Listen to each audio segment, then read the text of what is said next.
आज के इस लेक्चर में हम गरीबी के दुष्चक्र के बारे में चर्चा करेंगे।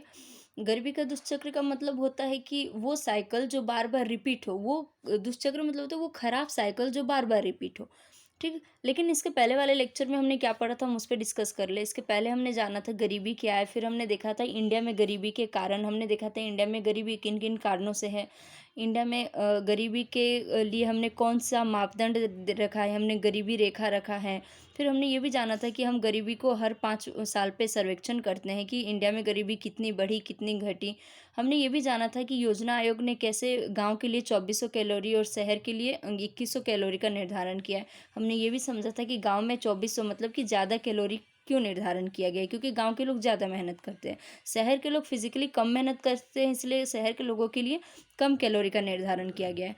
हमने एमपीसी की रिपोर्ट भी देखी थी 2000 की, जिसमें गाँव के लिए 328 रुपये और शहर के लिए 454 रुपये रखा गया था पर डे का। इसके बाद आज के लेक्चर में हम गरीबी के दुष्चक्र की चर्चा करेंगे। जैसे कि नक्स एक बहुत बड़े इकोनॉमिस्ट हैं।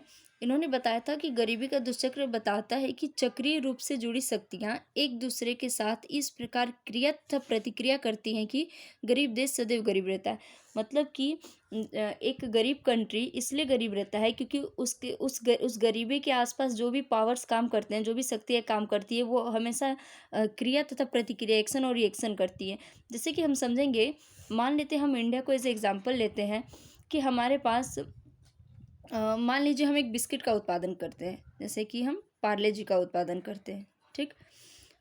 हमारे पास क्या है कि पैसा कम है, हमारे पास पैसा कम है तो हम उत्पादन भी कम करेंगे। अगर हमारे पास पैसा कम है तो हम पार्ले जी कम उत्पादन करेंगे। मान लेते हैं 10 उत्पादन करते हैं, ठीक? और इस 10 को हम 20 रुपये में बेचेंगे। तो पैसा कम था इसलिए हमने सिर्फ 10 पार्ले जी का उत्पादन किया और हमने इसको 20 रुपये में बेचा। तो उत्पादन कम है, तो उसके बाद हम जब इसको बेचने जाएंगे तो हम कम लोगों तक बेच पाएंगे। हम ज़्यादा लोगों तक नहीं बेच पाएंगे। अगर हम 100 पार्ले जी का उत्पादन करते या 1000 का, तो हम ज़्यादा लोगों तक बेचते। लेकिन चूंकि हमारे पास पैसा कम था इसलिए हमने कम ही उत्पादन किया, हमने कम ही पार्ले जी बनाया। कम पार्ले जी को हमने कम लोगों तक बेचा, कम लोगों तक पार्ले जी को बेचा, तो हमें जो मुनाफा हुआ वो भी कम हुआ, ठीक? वो मुनाफा कम हुआ और वो जो 1 रुपया 2 रुपया जो भी पैसा कम मुनाफा हमारे पास बचेगा, उसको हम फिर अगली बार पार्ले जी को बनाने में लगाएंगे। उसमें लोग निवेश भी कम करेंगे। अगर आपके पास पूंजी कम है तो वहाँ निवेश भी कम ही होता है।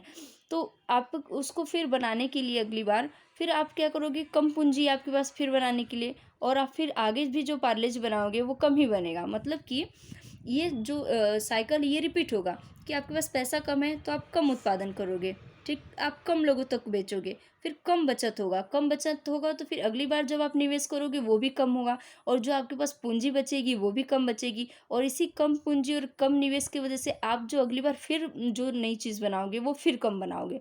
तो ये जो साइकिल है ये चलती रहती है।